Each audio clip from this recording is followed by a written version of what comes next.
ಚಿತ್ರದುರ್ಗದ ರೇಣುಕಾಸ್ವಾಮಿ ಕೊಲೆ ಪ್ರಕರಣಕ್ಕೆ ಸಂಬಂಧಪಟ್ಟಂತೆ ಇದೀಗ ನಟ ದರ್ಶನ್ ಅವರ ಪತ್ನಿ ವಿಜಯಲಕ್ಷ್ಮಿ ಬೇಲ್ಗಾಗಿ ಕಸರತ್ತನ್ನ ನಡೆಸ್ತಾ ಇದ್ದಾರೆ.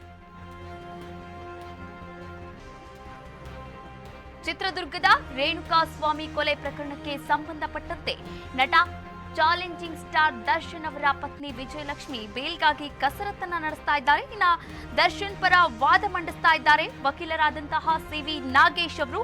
ಇನ್ನ ಇಂದು ದರ್ಶನ್ ಭೇಟಿಯಾಗಿರ್ತಕ್ಕಂಥ ವಕೀಲ ರಾಘವೇಂದ್ರ ಅವರು ಹಾಗೆ ಸಿವಿ ನಾಗೇಶ್ ಸಹೋದ್ಯೋಗಿ ಆಗಿರ್ತಕ್ಕಂಥ ಕೆ ರಾಘವೇಂದ್ರ ಅವರು ಕೂಡ ದರ್ಶನ್ ಅವರ ಜೊತೆ ಮಾತುಕತೆಯನ್ನ ನಡೆಸಿದ್ದಾರೆ. ಇನ್ನ ದರ್ಶನ್ ಜಾಮೀನು ಅರ್ಜಿ ಸಲ್ಲಿಸೋಕೆ ಸಿದ್ಧತೆಯನ್ನ ಕೂಡ ಮಾಡಿಕೊಳ್ಳಲಾಗಿದೆ. ಇನ್ನ ದಾಖಲೆ ಸಂಗ್ರಹಿಸಿದ ಬಳಿಕ ಜಾಮೀನು ಅರ್ಜಿ ಸಲ್ಲಿಕೆಯನ್ನ ಮಾಡಬಹುದು. ಇನ್ನ ಜಾಮೀನು ಅರ್ಜಿ ಸಲ್ಲಿಕೆಗೆ ಈಗಾಗಲೇ ಸಕಲ ಸಿದ್ಧತೆಯನ್ನ ಕೂಡ ನಡೆಸ್ತಾ ಇರುವಂತದ್ದು. ಒಟ್ಟಾರೆಯಾಗಿ ಪತ್ನಿ ವಿಜಯಲಕ್ಷ್ಮಿ ಕೂಡ ಭಾರಿ ಕಸರತ್ತನ್ನ ನಡೆಸ್ತಾ ಇದ್ದಾರೆ. ನಟ ದರ್ಶನ್ ಅವರನ್ನ ಈ ಒಂದು ಪ್ರಕರಣದಿಂದ ಹೊರಗೆ ತರಲು ಇನ್ನ ವಕೀಲರಾದಂತಹ ರಾಘವೇಂದ್ರ ಅವರು ಕೂಡ ದರ್ಶನ್ ಪರ ವಾದಿಸ್ತಾ ಇರುವಂತಹ ಸಿವಿ ನಾಗೇಶ್ ಅವರ ಒಬ್ಬ ಸಹೋದ್ಯೋಗಿ ಆಗಿರುವಂಥದ್ದು. ಇವರು ಕೂಡ ದರ್ಶನ್ ಅವರನ್ನ ಭೇಟಿಯಾಗಿದ್ದಾರೆ. ಇನ್ನು ಅಲ್ಲಿ ಆದಂತಹ ಘಟನೆಗಳನ್ನ ಹಾಗೆ ಸಾಕ್ಷಿಗಳನ್ನ ಕೂಡ ಅವ್ರ ಜೊತೆ ಮಾತನಾಡಿರುವಂಥದ್ದು. ಒಟ್ಟಾರೆಯಾಗಿ ಇನ್ನೂ ಒಂದು ದಿನ ಕಸ್ಟಡಿ ಇದೆ. ಇವತ್ತು ಒಂದು ದಿನ ಬಿಟ್ಟು ನಾಳೆ ಒಂದು ದಿನ ಕೂಡ ಕಸ್ಟಡಿ ಇರುವಂಥದ್ದು. ಇನ್ನು ಈ 2 ದಿನಗಳ ಕಸ್ಟಡಿಯಲ್ಲಿ ಏನೆಲ್ಲ ಸಾಕ್ಷಿಗಳನ್ನ ಮತ್ತೆ ಕಲೆ ಹಾಕ್ತಾರೆ ಪೊಲೀಸರು. ಇನ್ನು ಈ ಎಲ್ಲ ಸಾಕ್ಷಿಗಳನ್ನ ಕಲೆ ಹಾಕಿದ ಮೇಲೆಯೇ ಈ ಒಂದು ಜಾಮೀನು ಅರ್ಜಿ ಸಲ್ಲಿಕೆಯನ್ನ ಮಾಡಬಹುದಾಗಿದೆ. ಹೀಗಾಗಿ ಪತ್ನಿ ವಿಜಯಲಕ್ಷ್ಮಿ ವಕೀಲರ ಮೊರೆ ಹೋಗಿರುವಂಥದ್ದು. ಒಟ್ಟಾರೆಯಾಗಿ ಕಸರತ್ತನ್ನ ನಡೆಸ್ತಾ ಇದ್ದಾರೆ. ದರ್ಶನ್ ಅವರು ನಿರಪರಾಧಿ ಅಂತ ಒಂದು ಸಾಕ್ಷಿಯನ್ನ ಹುಡುಕ್ತಾ ಇದ್ದಾರೆ. ಹಾಗೆ ಬೇಲ್ಗಾಗಿ ಪತ್ನಿ ವಿಜಯಲಕ್ಷ್ಮಿ ಕಸರತ್ತನ್ನ ನಡೆಸ್ತಾ ಇರುವಂಥದ್ದು. ಇನ್ನು ದರ್ಶನ್ ಪರ ವಾದವನ್ನ ಮಂಡಿಸ್ತಾ ಇದ್ದಾರೆ ವಕೀಲರಾದಂತಹ ಸಿವಿ ನಾಗೇಶ್.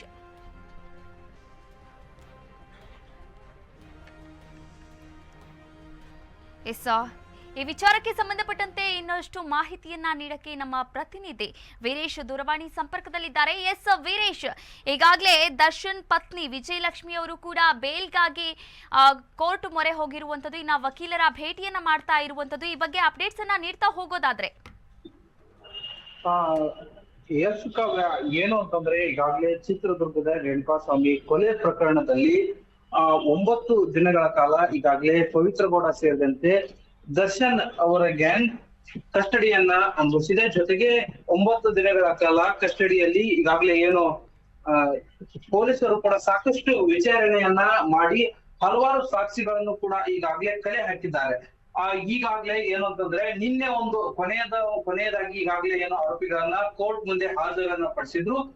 ಈ ವೇಳೆ 10 ಜನರನ್ನ ಮತ್ತೆ ಜೈಲಿಗೆ ಅಂದ್ರೆ ಫರೂಕ್ನ ಅಗ್ರಹಾರ ಜೈಲಿಗೆ ಕಳಿಸಲಾಗಿದೆ. ಜೊತೆಗೆ ಇನ್ನು ಉಳಿದ ಏನು 4 ಆರೋಪಿಗಳನ್ನ ಮತ್ತೆ ಒಂದು ಕಸ್ಟಡಿಯನ್ನ ತೆಗೆದುಕೊಂಡಿದ್ದಾರೆ ಈಗಾಗಲೇ ಪೊಲೀಸರು. ಅಂದ್ರೆ ಇನ್ನು ಹಲವಾರು ಸಾಕ್ಷಿಗಳಿಗಾಗಿ ಕಸ್ಟಡಿಗೆ ತೆಗೆದುಕೊಂಡಿದ್ದಾರೆ. ಜೊತೆಗೆ ಇನ್ನೊಂದೇನಂದ್ರೆ, ಈಗಾಗಲೇ ಏನು ಕಸ್ಟಡಿಯಲ್ಲಿ ಇರುವಂತ ದರ್ಶನ್ಗಾಗಿ ಅವರ ಪತ್ನಿ ವಿಜಯಲಕ್ಷ್ಮಿ ಅವರು ಈಗಾಗಲೇ ಬೇಲ್ಗಾಗಿ ಕಸರತ್ತನ್ನ ನಡೆಸ್ತಾ ಇದ್ದಾರೆ.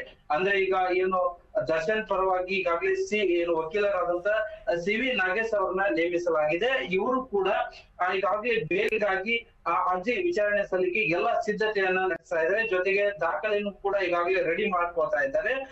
ಈ ಒಂದು ವಿಷಯದಲ್ಲಿ ಈಗಾಗಲೇ ಏನು ಅವರ ಅಸಿಸ್ಟೆಂಟ್ ಸಹೋದ್ಯೋಗಿಯಾದಂತ ಕೆ ರಾಘವೇಂದ್ರ ಅವರು ಕೂಡ ದರ್ಶನ್ ಅವರನ್ನ ಏನು ಅನ್ನಪೂರ್ಣೇಶ್ವರಿ ಸ್ಟೇಷನ್ ಇರುವಂತಹ ದರ್ಶನ್ ಅವರನ್ನ ಭೇಟಿಯಾಗಿ ಮತ್ತಷ್ಟು ಮಾಹಿತಿಯನ್ನ ಕಲೆ ಹಾಕ್ತಾ ಇದ್ದಾರೆ. ಒಟ್ಟಾರೆಯಾಗಿ ಈಗಾಗಲೇ ವಿಜಯಲಕ್ಷ್ಮಿ ಕೂಡ ಸಾಕಷ್ಟು ಪ್ರಯತ್ನವನ್ನ ಮಾಡ್ತಾ ಇದ್ದಾರೆ. ದರ್ಶನ್ ಅವರನ್ನ ಜಾಮೀನ್ ಮೇಲೆ ಬಿಡಿಸ್ಬೇಕು ಅನ್ನೋ ಒಂದು ಪ್ರಯತ್ನದಲ್ಲಿ ಕೂಡ ವಿಜಯಲಕ್ಷ್ಮಿ ಹೋರಾಡ್ತಾ ಇದ್ದಾರೆ.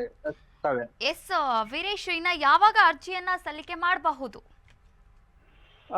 ಏನು ಅಂತಂದ್ರೆ, ಈ ಬಗ್ಗೆ ಅಂದ್ರೆ ಈಗಾಗ್ಲೇ ಏನು ದರ್ಶನ್ ಪರ ಸಿಬಿ ನಾಗೇಶ್ ಏನು ವಕೀಲರು ವಾದ ಮಂಡಿಸಿದ್ರು, ಅವರ ಒಂದು ಸಹೋದ್ಯೋಗಿ ರಾಘವೇಂದ್ರ ಅವರು ಇಂದು ಸಮಯ ಇನ್ನೂ ನಿಗದಿ ಆಗಿಲ್ಲ, ಇಂದು ದರ್ಶನ್ ಅವ್ರನ್ನ ಭೇಟಿ ಆಗ್ಲಿದ್ದಾರೆ. ಅಂದ್ರೆ ದರ್ಶನ್ ಅವ್ರನ್ನ ಭೇಟಿಯಾಗಿ ಅವರ ಕಡೆಯಿಂದ ಹಲವಾರು ಮಾಹಿತಿಗಳನ್ನ ಪಡೆದುಕೊಂಡು ಆ ನಂತರ ಅವರು ಅರ್ಜಿ ವಿಚಾರಣೆ ಅಂದ್ರೆ ಅರ್ಜಿ ಸಲ್ಲಿಸೋದಕ್ಕೆ ಮುಂದಾಗ್ತಾರೆ. Yes, thank you Veeresh. ತಮ್ಮೆಲ್ಲ ಮಾಹಿತಿಗಾಗಿ ಧನ್ಯವಾದಗಳು.